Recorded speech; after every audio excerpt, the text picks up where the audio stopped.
Every kitchen in Night City needs its own chef's knife. The chef's knife can be found in different locations throughout Night City and appears in the player's inventory as a throwable bladed weapon. The chef's knife has a distinctive notch along the back of the blade, giving it a distinctive profile. To create this version of the Cyberpunk chef's knife, a similar notch will need to be cut in the blade of an existing knife. Any steel chef's knife will serve as the basis for this project. The tutorial will demonstrate how to create the correct size notch in any sized blade. A very general bill of material and bill of process are included in the comments below, as well as a link to a worksheet used to calculate the size of the notch. Usually when working on a bladed project, whether it's a knife or a sword, I start with something dull and finish with something sharp.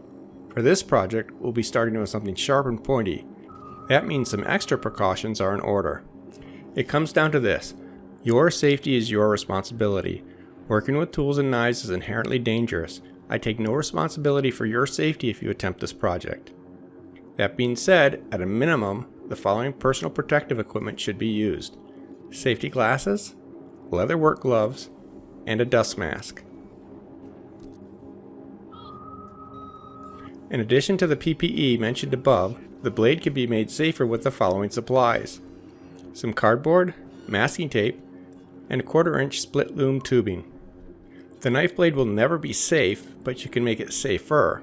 To begin with, the blade may have included a plastic safety tip. If so, use it. If no tip was provided, fold a piece of cardboard over the tip and hold it in place with a piece of masking tape.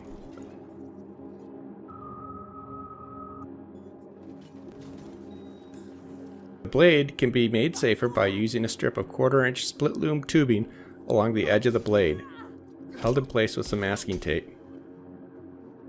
If no tubing is available, a blade guard can be made of tape and cardboard folded along the blade's edge.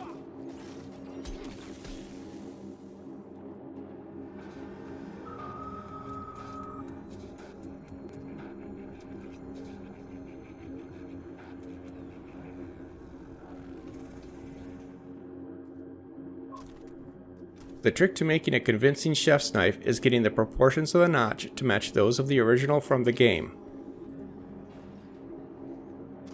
Print out the measurement worksheet. Measure the length of the blade from the base to the tip using a metric ruler. Some simple math will be required, and it's easier to perform in metric than in imperial units.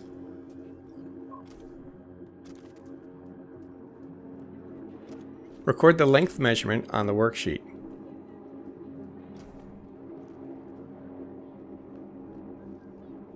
Plug the measurements into the formula. Do the math with a calculator for points A and B.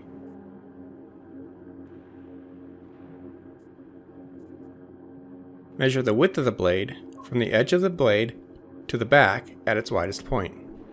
Record the width on the worksheet. Plug the width measurements into the formula for point C and perform the calculations. Using a metric ruler and a permanent marker like a Sharpie, mark points A, B, and C on the blade. With a Sharpie and a combination square, connect the points.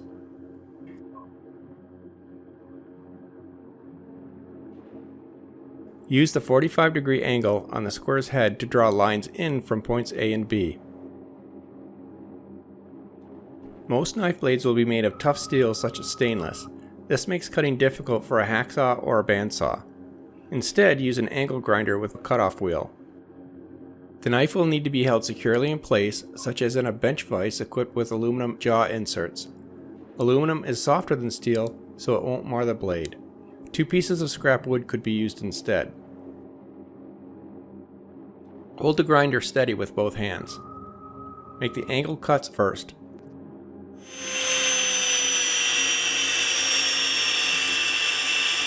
Cut on the inside of the marked lines. The cuts will be cleaned up later.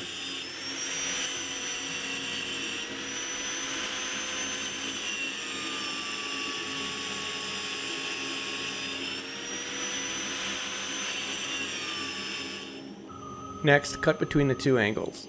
The blade may need to be readjusted in the vise to allow clearance for the grinder.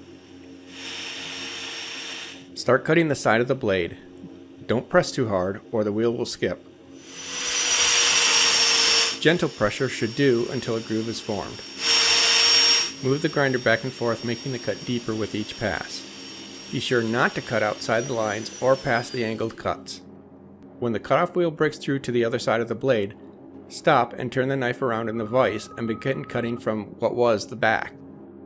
When enough material is removed, use a pair of pliers to twist off the remaining material. Be careful, the knife blade will be hot.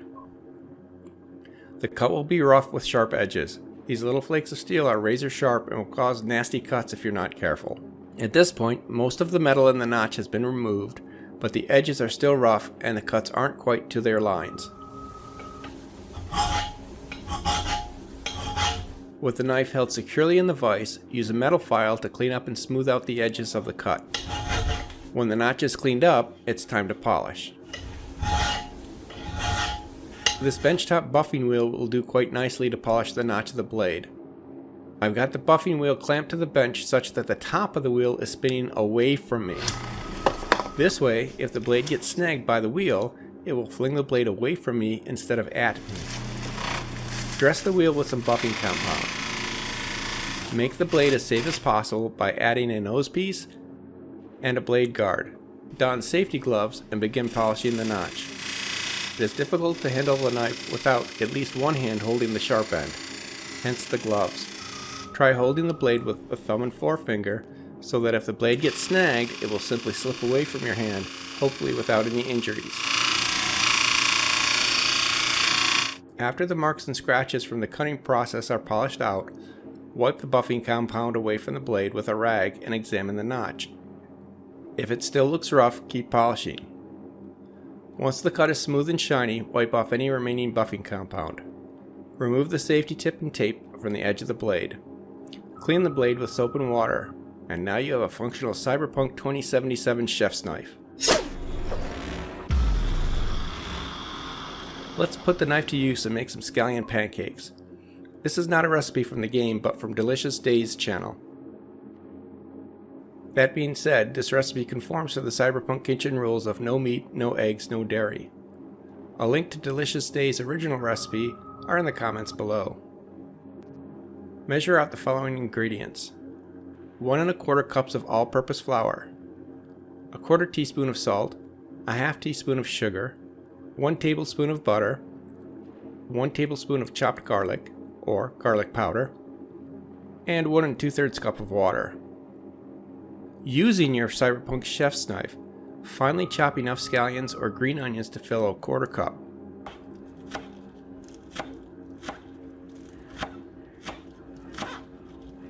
Combine the ingredients in this order: flour, salt, sugar, garlic, chopped onions, melted butter, and water.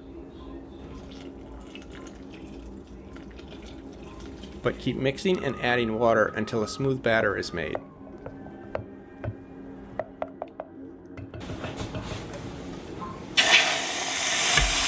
Pour about 1/4 cup of batter on a preheated and oiled skillet. Give the skillet a shake to spread the batter out. When the batter starts to solidify around the edges, use a spatula to flip the pancake to cook the other side.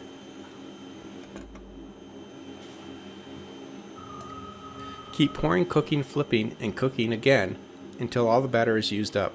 Serve hot or refrigerate in an airtight container for later. As previously mentioned, this recipe is courtesy of Delicious Days channel. If you try it and enjoy it, let her know where you found the recipe. If you try building your own Cyberpunk chef's knife or have any questions, let me know in the comments below. As always, thanks for watching.